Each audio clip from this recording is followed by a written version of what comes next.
Ciao, I'm Mario, the Swiss car guy on YouTube, and this is my 1989 Pontiac Trans Am. And today's video is going to be about, I reckon, about 42 things I found that are wrong with this car. And when I say wrong, I don't mean they need to be changed, but they are either things that don't work, things that don't belong in the car, or things that should be different for legal reasons. Anyway, let's go right into it. The trunk light doesn't work because the bulb is missing. It uses one of these soffit lights or whatever that hang in there, and they are very uncommon here in Switzerland, so I had to order them from abroad, and once they arrive I'm positive this will work because I tested it and there is power. Beneath this cover is where the spare wheel is supposed to be located, but I have no spare wheel. I'm not going to remove the cover because it has been screwed in with a Phillips screw and I don't have a screwdriver, but there is no spare wheel. The gas cap door is chafing against the paint, so I have to pull it really hard, otherwise it scrapes, and there is a little mark here. I will have to adjust it because I think it is possible. The gas cap says Nissan on it, so it's obviously of a Nissan and not from a Trans Am. This car is supposed to have a spoiler or a wing on the back, but it's missing because they rot out and fall apart, and the previous owner didn't put it back on when he had the car repainted. Instead he put on these caps which are glued in, so the trunk is sealed, there is no water leaking into it, but the paint on the caps is also coming off and it doesn't look so nice, and the new spoiler is really expensive, so I don't know about that. This trim piece between the rear lights is a bit faded. It should be shiny black and instead it's dull. I reckon it can be polished because this Pontiac and Firebird logo and stuff is beyond a top layer, so I think it could be maybe even sanded and then polished, but this is something I have yet to do. This ground effect is not held in properly, so it's loose. I reckon it's missing a clip. Also, I don't like it chafing like this because it will wear through the paint. The tires on the car are ancient. They are from 2004, which makes them 18 years old. The wheels are also supposed to have a center cap that like stands out and has a Trans Am logo on it, and all four are missing on the car.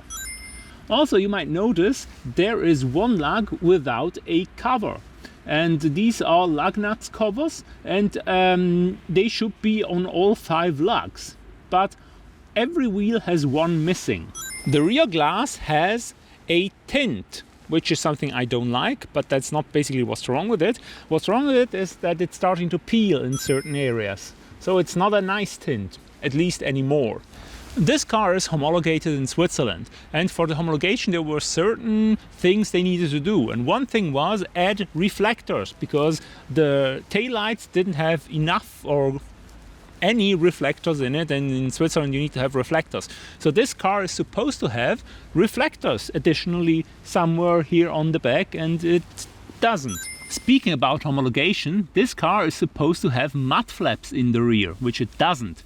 Also, with tire sizes above the base 215/65, mud flaps are also mandatory in the front. This car is 225, so it should have mud flaps front and rear.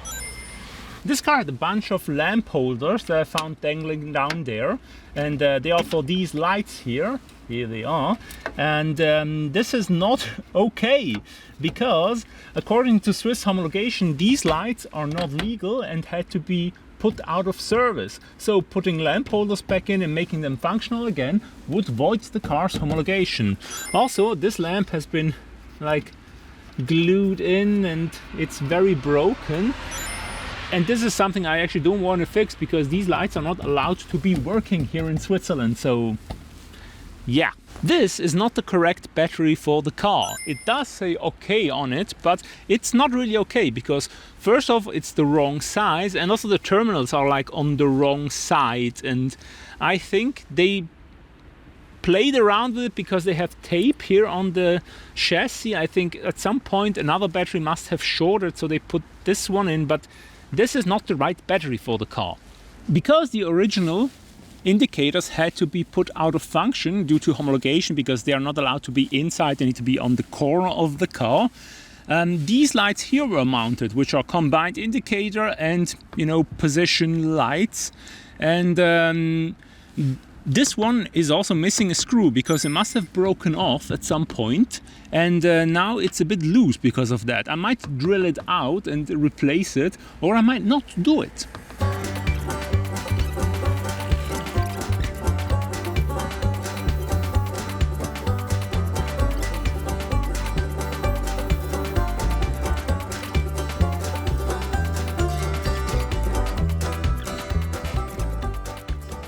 Good, I fixed something. Hooray! This car has an electric power antenna, but it doesn't work. It seems like with every car that I buy. The windscreen wipers are faded. I mean, the wiper arms, they should be all black, but instead they have gone white here, so they might need a new coat of paint. The trim around the rear decklit glass has faded. It should be all black, but there are shiny parts coming through, so that might need a lick of coat as well. Down here in the cowl, some old paint is visible. So here we have a bit of red because the blue has been sort of flaking off. This car is supposed to have Trans Am stickers like here, here and here, but it doesn't have them.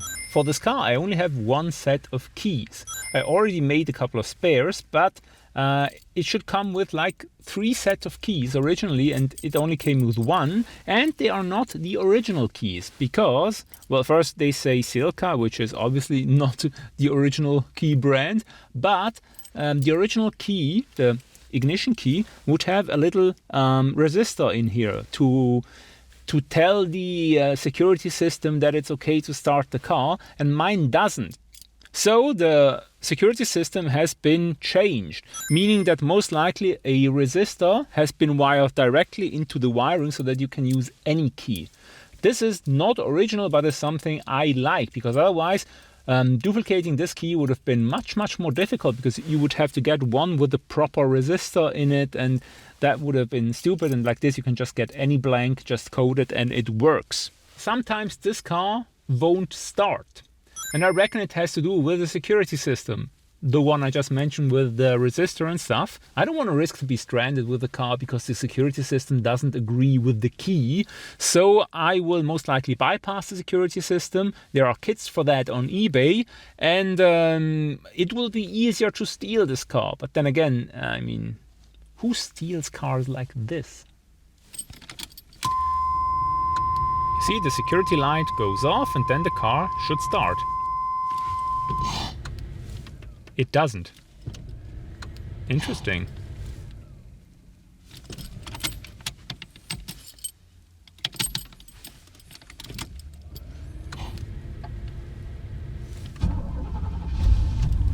But now it did it. So that's very odd, and it doesn't do it often, but it's interesting that it did it right now when I was filming this. So this will have to be bypassed because it's just too much of a risk that I just don't wanna have. When I bought it, the car didn't come with floor mats, which I don't like. So I bought these officially licensed floor mats for I think about $150 or something like that. Yes, it's expensive, but I really don't like being on the car's carpet. So nice floor mats, they make a bit of a difference on a car. This car has an aftermarket radio. It's made by Caliber. It's like a cheap brand, but it has USB, it has Bluetooth. And the problem is not really that it's a cheap radio because, I mean, yeah, whatever. But the Bluetooth, whoever installed this radio never bothered to install the microphone as well, because it came with a microphone for certain. So you cannot really use it for calls, which is very annoying, unless you want a call where you just listen and nobody hears you. Another thing, this radio is pretty loose.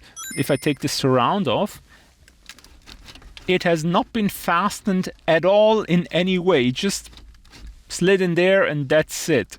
I realized that the original mounting locations don't work with aftermarket radios, but they could at least have done a bit of a better job than this, because this is just bad. This whole center pod is actually quite loose, and I don't know if it's supposed to be like this. I reckon it is not, but it's very loose. The cigarette lighter doesn't seem to work, or well, it does work, I reckon. However, it doesn't work with one of these, because this cigarette lighter has obviously been used at some point, but it doesn't work with one of these. So these USB little cigarette adapters, they don't work at all. I measured that there is power at the cigarette lighter socket, so maybe these are just sockets that are not compatible with, these things, but in general, I cannot use it, and maybe I have to do something about this. The steering wheel is a bit mangled up. The top is very loose and it needs to be retrimmed. Also, the horn button on the steering wheel is wrong. This says GTA and this is not a Trans Am GTA, this is just a regular Trans Am. So this is the wrong horn button. Also, if you notice, the horn doesn't work. It was missing the little wire in here. I fashioned one up temporarily, which seems to work, but then I realized it was also disconnected in the engine bay, so I connected the horns and they seem to work. It seems to work alright, but last time I connected the battery, because I disconnected when I have the car shut off for longer periods, the horn immediately started sounding. So I reckon there might be a short or something with the horn, so I have to investigate that. The seats are supposed to have guides for the seat belts, which would hold them like this, so that you can easily reach them and also that they don't disappear back here, but they are missing. I ordered a set, I will put them on.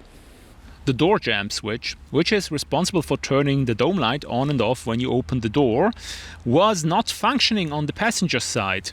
I reckon these switches are so simple they could not have been broken, so I took these panels off and looked underneath and the wire was broken. So I fixed the wire and now the dome light works also when the passenger opens his door. Great! The passenger armrest is missing a little cap that covers up this bolt, like the ones we have down here. The door cards, especially on the passenger side, they are falling apart.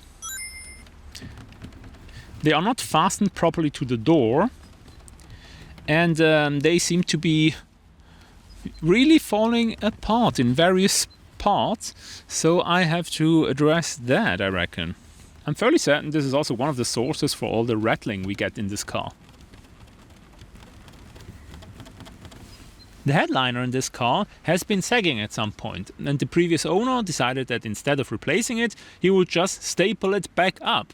I mean, sure, it works, but it doesn't look very nice. The driver's door seems to be chafing a bit, and I think down here on the ground effect there are some chafing marks, but as far as I can tell the door is not really sagging or anything. Maybe these ground effects are a little too high up. This car has cruise control, which is here with this stalk, but it doesn't work at all, so I have to investigate why this doesn't work.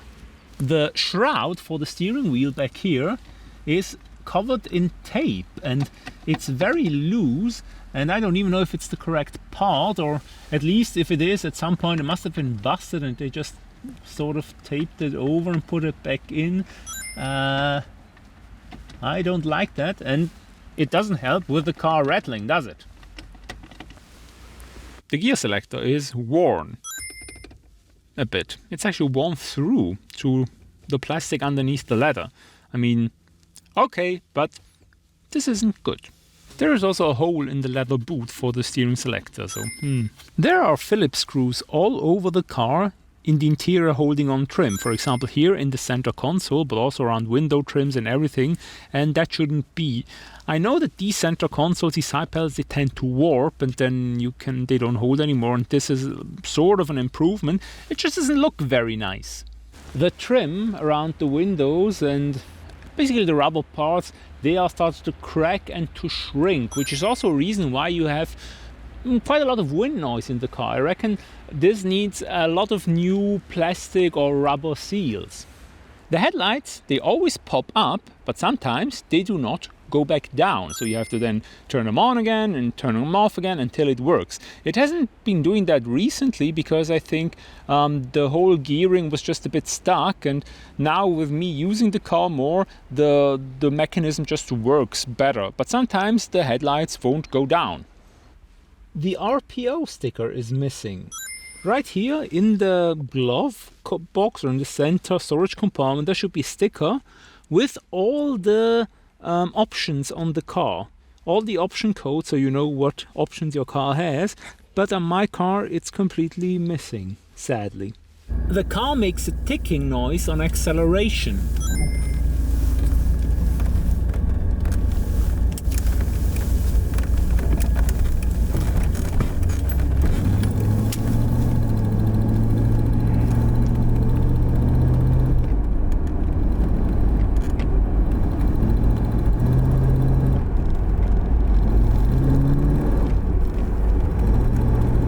It's ticking. It's ticking. It's not ticking now. It's ticking now. Very odd. So that's it. That's all I found wrong with my 1989 Pontiac Trans Am so far. I'm sure digging more into the car I will find more. But all in all, even though there are over 40 items on the list, I am not unhappy about the car. I mean, come on, I recently made a video about 34 things I hate about my Lexus, and I mean, I don't hate the things I mentioned in this video, but comparing a Lexus to a GM car from the 80s, I think this thing fared quite well. What do you think? Am I too nitpicky again, or am I not nitpicky enough? Please comment down below, and also write down what things should I address and which things should I leave alone. Please comment down below. Also, if you like this video, please leave a like. Share it with somebody who might like it, if you know people who have no life.